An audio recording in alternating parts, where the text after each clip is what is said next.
सभी साथियों का स्वागत है। आइए कवि परिचय में पढ़ते हैं घनानंद। घनानंद रीतिकाल की रीतिमुक्त स्वच्छंद काव्य धारा के प्रमुख कवि हैं। इनका जीवन और काव्य दोनों अभिन्न हैं। आचार्य रामचंद्र शुक्ल ने घनानंद का जन्म संवत 1746 अर्थात 1689 ईस्वी माना है। इनका संबंध राज दरबार से था। ये मोहम्मद शाह रंगीले के दरबार में प्रतिष्ठित मीर मुंशी पद पर थे। ये कवि तो थे ही साथ गायन विद्या में भी निपुण थे। ये रंगीले के कृपा पात्र थे। दरबार में सुजान नाम की एक वेश्या भी थी जिससे घनानंद प्रेम करते थे। सभी दरबारी घनानंद से ईर्ष्या करते थे। एक दिन बादशाह ने घनानंद से गाने के लिए कहा। घनानंद ने असमर्थता प्रकट की। तब दरबारियों ने कहा कि सुजान बाई को बुलाया जाए, तब घनानंद गाएंगे। घनानंद ने गायन प्रस्तुत किया, किंतु सुजान बाई की ओर उन्मुख होकर गायन से बादशाह मंत्रमुग्ध हो गए, किंतु अपना अपमान समझकर उन्होंने घनानंद को देश निकाला दे दिया। घनानंद ने सुजान से साथ चलने के लिए कहा, किंतु सुजान ने मना कर दिया। इस घटना से व्यथित होकर घनानंद वृंदावन चले गए और निम्बार्क संप्रदाय में दीक्षित हो गए।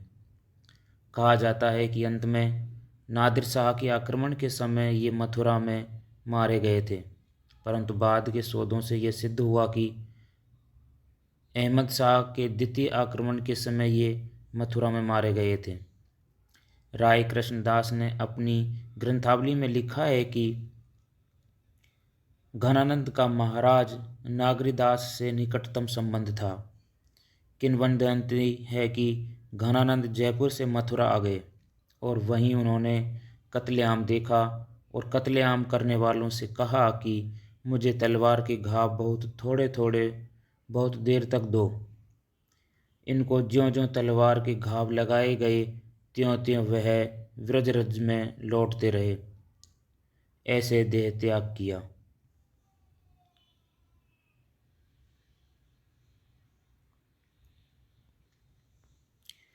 घनानंद की रचनाओं में सुजान सागर, विरहलीला, कोकसार, रसकेली बल्ली, कृपाकंद निबंध, घन आनंद कवित, सुजान हित प्रबंध, वियोग बेली, इश्कलता, जमुना जस, आनंद घन जू की पदावली, प्रीति पावस और सुजान विनोद प्रसिद्ध हैं। घनानंद प्रेम की पीर के कवि थे। इनके काव्य में वियोग श्रृंगार की ही प्रधानता है। आचार्य रामचंद्र शुक्ल ने लिखा है कि प्रेम मार्ग का ऐसा प्रवीण और धीर पथिक तथा जमादानी का ऐसा दावा रखने वाला ब्रज भाषा का दूसरा कवि नहीं हुआ। भाषा पर घनानंद का पूरा अधिकार था। ब्रज भाषा की लाक्षणिकता और व्यंजकता की शक्ति को घनानंद में देखा जा सकता है। ब्रज भाषा का शुद्ध मानक और व्यंजक रूप जैसा इनकी कविता में मिलता है, वैसा अन्यत्र कहीं नहीं है। सेनापति कवि परिचय। रीति काव्य परंपरा में सेनापति का विशेष स्थान है। इनके पितामह का नाम परशुराम दीक्षित तथा पिता का नाम गंगाधर दीक्षित था। इनके जन्म स्थान को लेकर विद्वानों की एक राय नहीं है। इनके पिता गंगा के किनारे अनूप बस्ती में रहते थे।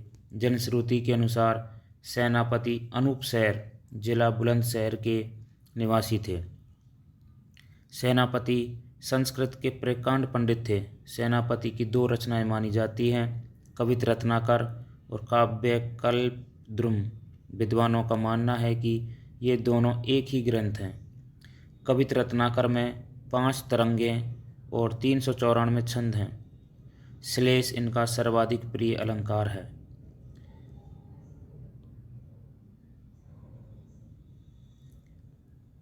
सेनापति अपने ऋतु वर्णन के लिए विशेष प्रसिद्ध हैं। इनके पदों में प्रकृति का सूक्ष्म निरीक्षण मिलता है। इन्होंने शरद, ग्रीष्म और वर्षा ऋतु के मनमोहक चित्र प्रस्तुत किए हैं। ग्रीष्म और वर्षा ऋतु का तो इन्होंने अद्भुत वर्णन किया है। ये राम भक्त कवि हैं। सेनापति ब्रज भाषा के सिद्धहस्त कवि हैं। प्रभायुक्त भावानुकूल भाषा प्रयोग इनके काव्य की उल्लेखनीय विशेषता है। इनकी भाषा में ओज, प्रसाद और माधुर्य गुणों का अद्भुत संयोग है। इनके काव्य में सहजता है तथा संस्कृत निष्ठ शब्दावली होते हुए भी कहीं भी क्लिष्टता नहीं आती। पद्माकर कवि परिचय। पद्माकर रीतिकाल के प्रमुख कवि हैं। इनका जन्म 1753 ईस्वी में बांदा उत्तर प्रदेश में हुआ। इनका वास्तविक नाम प्यारेलाल था। इनके पिता का नाम मोहनलाल भट्ट था। ये बचपन से ही प्रखर बुद्धि वाले थे। ये 16 वर्ष की अल्पायु में ही सरस और भावपूर्ण छंदों की रचना करने लगे थे। इन्होंने सागर नरेश अप्पा साहब को एक छंद सुनाया था, जिस पर प्रसन्न होकर श्री रघुनाथ राव ने इन्हें 1 लाख मुद्रा पुरस्कार स्वरूप दी। ये अर्जुन सिंह, हिम्मत बहादुर, जयपुर नरेश, महाराणा भीमसेन, उदयपुर नरेश, दौलत राव, ग्वालियर आदि देश के कई राजाओं के आश्रित कवि रहे हैं। इनका देहावसान 1833 ईस्वी में कानपुर में हुआ।